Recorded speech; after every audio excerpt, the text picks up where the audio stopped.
आज विधानसभा के लिए ऐतिहासिक दिन और पूरी छत्तीसगढ़ के लिए ऐतिहासिक और हमारे पत्रकार साथियों के लिए बहुत ही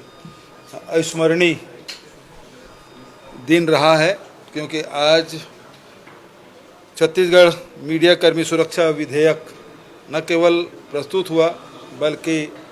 पारित भी हुआ है। हमारे पत्रकार साथी जो अपने जान जोखिम में डालकर अंदरूनी क्षेत्रों में जाकर खबर लाते हैं, बहुत सारे ऐसे लेख भी लिखते हैं जिससे उनको, उनके परिवार के लोगों को खतरा बढ़ जाता है। साथ ही जनहानि साथ धनहानि की भी संभावना बन जाती है। ऐसे में जितने भी हमारे पत्रकार हैं, चाहे वो इलेक्ट्रॉनिक मीडिया को हो, चाहे प्रिंट मीडिया को हो, चाहे पोर्टल के हों, सभी साथियों के जो ऑफिस में जो काम करते हैं वो भी, और जो गांव में काम करते हैं उनके लिए भी न केवल अधिमान्यता पत्र जारी करने का बल्कि उसे रजिस्ट्रेशन कराने की, जिसको अधिमान्यता पत्र नहीं है, और कोई प्रेस यदि कहता है कि ये हमारे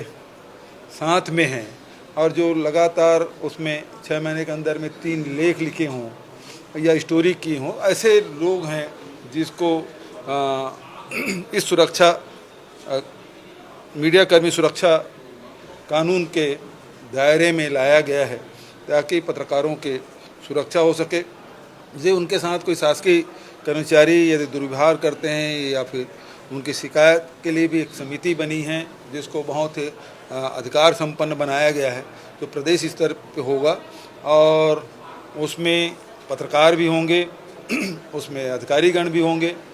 तो वो सब मिल के 6 लोगों की समिति बनेगी जिसके माध्यम से उसे सुनवाई की जा सकेगी और आवश्यक निर्देश भी दे सकेंगे और दंड भी का प्रावधान है। यदि उससे संतुष्ट नहीं होते तो अपील की भी प्रावधान रखा गया है। लेकिन यदि कोई गलत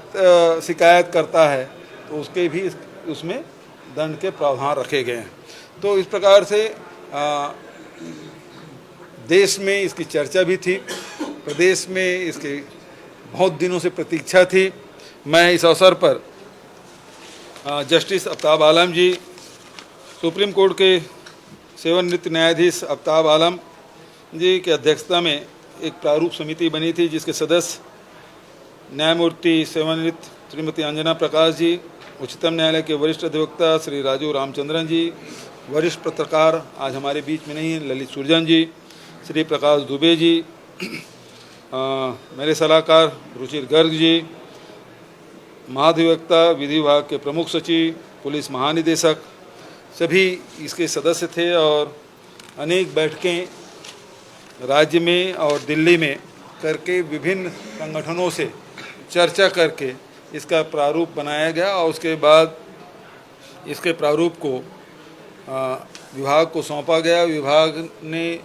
लंबे विचार विमर्श करके इसको विधेयक के रूप में विधेयक के रूप दिया गया और इसे राज्यपाल से अनुमति लेकर विधानसभा में प्रस्तुत किया गया और आज वो पारित हुआ है। लेकिन दुर्भाग्य ये है कि विपक्ष इसके लिए सहमति तो दिए लेकिन इसमें चर्चा में भाग नहीं लिए। किन कारणों से नहीं लिए वो अलग बात है, लेकिन कुल मिला के जो उनकी मंशा थी, अजय चंद्राकर जी बोलने खड़े भी हो गए लेकिन बाद में उसके साथियों ने बिठा भी दिया। तो ये बहुत दुर्भाग्यजनक है कि ऐसे विधेयक जो मूल विधेयक है और पहली बार छत्तीसगढ़ की विधानसभा में प्रस्तुत हुआ है, तो विपक्षी साथियों को भी इसमें अपनी राय रखनी थी, जो नहीं हुआ। ये बेहद दुर्भाग्यजनक है। हालांकि सर्वोन्नति से इस विधेयक को पारित किया गया।